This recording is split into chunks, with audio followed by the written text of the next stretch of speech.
Heal the world, make it a better place for you and for me and the entire human race. There are people dying. If you care enough for the living, make a better place for you and for me. Hey everybody, Lady Cheryl here. In this video, I'm going to share with you the fact that we had a severe thunderstorm last night and tornado watch in Dallas County. We were very blessed. We didn't get any bad damage in the food forest. One of the trees, well, I'll just show it to you. My heart dropped. I thought I lost it. And I saw something phenomenal in the hugelkultur that I made on top of all of the banana plants that died in February during the polar freeze, and it got down to 3-degree temperatures. I just saw something phenomenal in there. I'm just so happy. When Jesus says yes, nobody can say no. So I'll share that with you. And the main reason for doing this video is it is time for me to plant my sweet potato slips. I got to get them in the ground because it's going to be raining later tonight and it's supposed to rain all day tomorrow. So it'll be a good opportunity for me to take advantage of all that water, and I won't have to water the plants for a few days. Okay? All right. Remember, grow your own, eat your own. It's not hard. You can do it. Okay, let's get started. So when I walked out here and I saw the Santa Rosa plum leaning all the way down like that, I thought that it had cracked at the base of the trunk, but it didn't. It just needs to be staked. And I mentioned in a video a few weeks ago that I needed to do this, but I didn't get around to it. So I'm going to put this galvanized post here in the ground, and I'm going to make sure I get way away from the root ball. And then I'm going to take this twine about my shears, and I'll make sure that I get that all staked up. Okay? All right. So you can see here, I put the galvanized pipe in the ground, and I put it about 18 inches away from the original stake, because the tree was just a little twig when I got it bare root from Stark Brothers a couple years ago, and it's just taken off the last year. So I'm gonna bring this up, and the reason why you don't want to put that stake in the ground where there are already established roots is because you can damage them. Okay, you can damage your roots and the tree can die, or you can make it susceptible to get borders or fungus come in and get blight and take the tree out. Okay, so now I'm gonna attempt to try this. I think I'll put the camera on the tripod and see if you can physically see me do it. Now, when you stake in a tree, you don't want to damage the roots, and you don't want to put anything real tight around it where it will actually cut off circulation to the tree and bear down the bark or branches or the trunk. So I'm taking a nice amount of this cotton twine that I get from the dollar store, and I'm going to make about 3 loops should be enough, because this stuff is real strong. I can't break it with my bare hands. Some of you guys probably can, but I can't. I had tried to break it off with my hands before, and it wouldn't work, and I had to go to the scissors. Okay, so now I'm gonna take the tree and I'm gonna bring it up, and I might start covering me up some. This branch looks like it's kind of wild. So I'm gonna go in here in the thickest part of right here of this trunk. Can you see that? And then I'm just gonna bring it up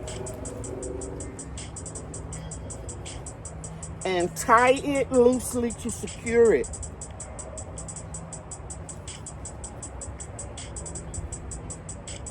I don't want it real tight because I want it to be able to move with the wind, so it just doesn't snap off. Okay, so you see it's got a lot of wiggle room there, and there's nothing too tight biting into the trunk. That's it. I'm finished with this project. I'm moving on to another one.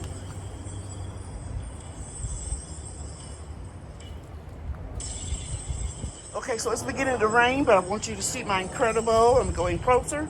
See my blue morning glory and my pink one, it was prettier.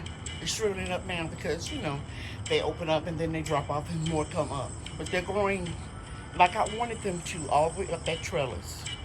And of course, here is my prayer garden. And everything is blooming well, coming to life. Isn't that pretty? I think it is. This is what I want to show you. Bam, remember I showed you the other day? Those 2 banana plants, those little pups that are growing up. And I'm so grateful that I did not get my machete and chop everything up like I had planned to. Because check this out. Bam, look right behind this one. There's another pup right there. So that's 1, 2, 3. Look over here, guys. 2 more. 4, 5. Look right here. 6 and 1 more. 7. And I suspect my here's another one. 8.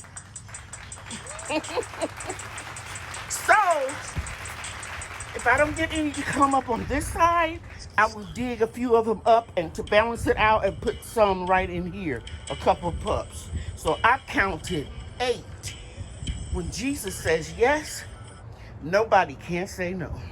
When Jesus says yes, nobody can say no. When Jesus says yes, nobody can say no. 8 pups growing in this prayer garden. I've been praying over these, praying over here every morning, every night, and I think the Lord heard my prayer and decided to let some of those pups come back from a 3-degree temperature. Now, let me show you over here, just very quickly, that we're getting some little mini mulberries. My grandchildren will eat them, okay? The dahlias are growing up really nice here. And this is what I want to show you. This is where I'm going to plant some of my sweet potato slips. So, I'll come back. I am going to put some compost, bag compost right there. Potty mix, I have a couple more bags over there. And I'll just come back when all of the soil is mixed up. Because you want to keep your soil nice, airy, and fluffy so that you won't obstruct the sweet potatoes as they're growing. And if I can find some, I'm going to show some pictures and let you see the tremendous sweet potatoes that we harvested in the past. Okay, there's one more thing I want to show you. Right? I'm also going to grow sweet potatoes in that bucket and then that bucket. And last year I had them to climb up this trellis and come all the way over. And so I will do that. But I won't do it on camera. I'm just going to show you the ones that I'm going to do in the side yard, my prayer garden, okay? All right. Okay, guys, here are the sweet potato slips. I bought them off eBay. And I'm going to put 5 in each one of these containers. And I'm going to plant the same way I did last year. I planted them mostly toward the back so I can start coaxing them to go up the trellis. They're going to vine any way they want to. But this is how I'm going to start them off. The same way I did before. It worked out. You want to go down. Some people say 12 inches. Some people say 6. I just scoop some soil out. Can you see that? Wow, that's rude. My mom said, never turn your back to someone. There we go. You can see that, can't you? Where's my hand? There we go. So,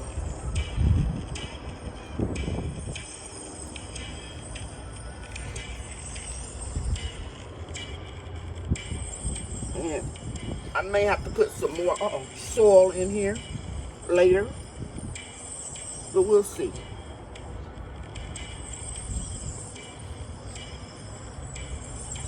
And these are going to take off.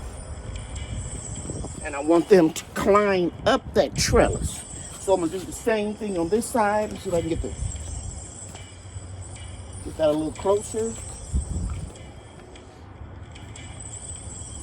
Here. Here. 3, 4, and 5. You see that? Yeah. See my hand? Yeah.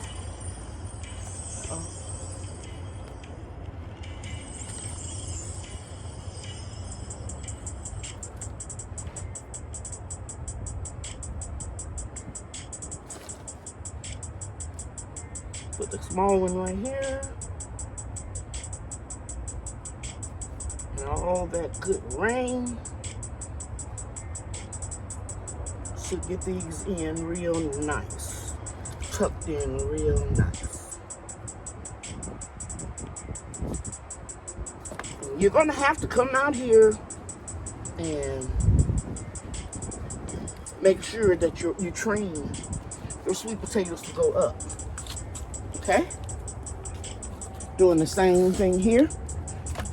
And in that dead space, don't worry, leaves will sprawl out everywhere. Okay? So I'm just gonna come in here.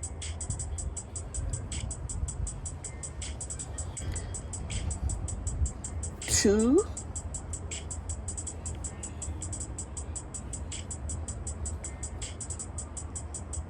3.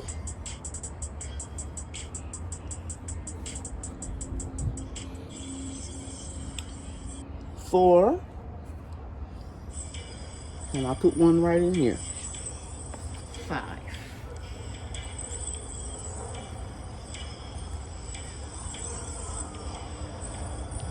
This looks like a nice one.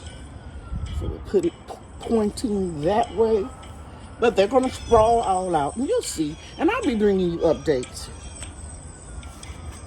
Now, if a miracle happens and we don't get any water tonight, I'll just water these in the morning. But the percentage is real high for us to get some rain. Now, here's some of the sweet potatoes my grand angels and I harvested last year. And as you can see, our potatoes grew very large. This is part of the emergency garden. I grew these sweet potatoes to give away during the pandemic. And we just had so much fun digging these potatoes out. So every year you may not get the real large potatoes. I think it was probably because I used new soil, and I really do believe that the comfrey tea contributed to the enormous growth and the size of the sweet potatoes. Okay, ladies and gentlemen, if you have any questions about anything that I did, let me look over here and show you. I did add worm castings and a little azomite rock dust, but that's it. I'm only going to feed these sweet potato slips fermented comfrey tea. Okay? Now, during the first week that you plant your slips, be sure to give them a little water every day, okay? Unless it's raining. And then after that, you might want to water them about every 3 or 4 days. After the second week, you can water your sweet potatoes once a week, okay? And I assure you, they will grow. They will thrive. Sweet potatoes love the heat. In fact, you shouldn't even plant them until you have consistent temperatures in the 60s during the nighttime. And even though they may look a little wilted when we have triple-digit temperatures in North Texas, don't water them every day. If you do that, the roots that you're growing, those actual sweet potatoes, will turn into mush. So, water them well the first week, every day. Second week, couple times a week. Third week, only once a week. All right. I know there's a lot of channels you could be watching right now. I'm just thankful that you chose mine today. Remember, grow your own, eat your own. It's not hard. You can do it. Thank you for watching, everybody. Remember, God loves you and I love you too. Bye now.